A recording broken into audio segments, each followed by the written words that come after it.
Adani electricity अधिकाऱ्यांची कुटुंबासहित अदानीच्या विरोधात आझाद मैदानावरती जोरदार एकदिवसीय धरणे आंदोलन। हक्कासाठी लढूया, हक्कासाठी लढूया। एकच ध्यास, एकच नारा, अधिकाऱ्यांना न्याय मिळावा। एकच ध्यास, एकच नारा आणि एकच इलेक्ट्रिसिटीमधून जवळजवळ 450 ऑफिसर्सना अचानकपणे VRS देण्याचा कंपनीने घात घातलेला आहे आणि 450 लोकांना साधारण सगळ्यांना एक ठराविक रक्कम देऊन या कंपनीमधून काढून टाकण्याचा प्रयत्न होतो आहे आणि त्याचा विरोध करण्यासाठी आज या आझाद मैदानमध्ये संपूर्ण हे अधिकारी वर्ग त्यांच्या मुलाबाळांचं आज इथे ह्या आंदोलनाने इथे जमलेले आपण सगळे बघताय आणि सगळेजण इथे सकाळपासून या आंदोलनासाठी इथे या मंडपामध्ये बसलेले आहेत।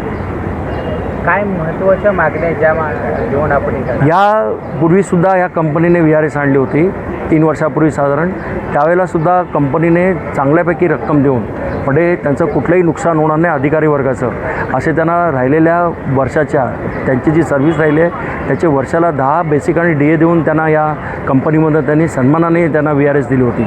आता कंपनीने फक्त 3 बेसिक फक्त या रिटायर करणाऱ्या लोकांसाठी ऑफर दिलेली आहे जी असोसिएशनला ऑफिसर असोसिएशनला बिलकुल मान्य नाही आणि त्याचा विरोध करण्यासाठी आज आम्ही इथे जमलेलो आहोत।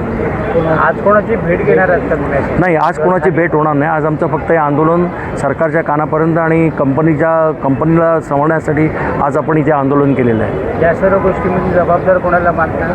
कंपनी अदानी इलेक्ट्रिसिटी कंपनीचे जे अधिकारी आहेत उच्चपदस्थ अधिकारी आहेत त्यांना जबाबदार धरण्यात येईल कारण त्यांनी आणलेली VRS आहे त्यामुळे ते जबाबदार आहे त्यासाठी। आज जे आझाद मैदानामध्ये तुमच्या कुटुंबाचं एक आंदोलन आहे तुमचा काय विचार आहे? यानंतर रस्त्यावर उतरू। अगर ह्या आंदोलनाने जर व्यवस्थापनाने जर दाद दिली नाही किंवा चर्चेसाठी पाचारण केलं नाही तर मग मात्र रस्त्यावर उतरून आम्ही आंदोलन करू आणि त्यासाठी संपूर्ण आपण इथे बघताय मोठ्या संख्येने आलेले अधिकारी वर्ग त्यांच्या कुटुंबाचे सगळ्या आलेली माणसं तुम्हाला दिसतील। एक मानसिक तयारी करून सगळेजण इथे आज आलेले आहेत त्यामुळे उद्या अध्यक्ष प्रदीप मयेकर यांनी तुम्हाला सविस्तर सांगितलेलंच आहे।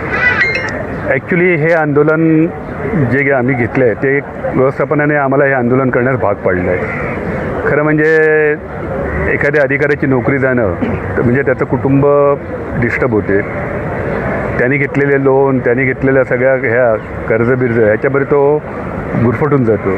मला असं वाटते की ह्या बाबतीत PMच्या जवळचं असं व्यक्तिमत्व आहे, तुम्हाला वाटेल न्याय मिळेल?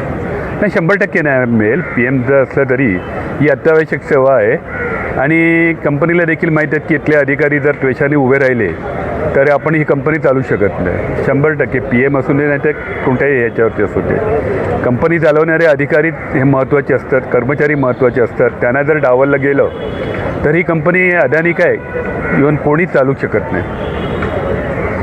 जबरदस्तीची सेवा समाप्ती आणि जबरदस्तीची सेवा समाप्ती, जबरदस्तीची सेवा समाप्ती वापरा आणि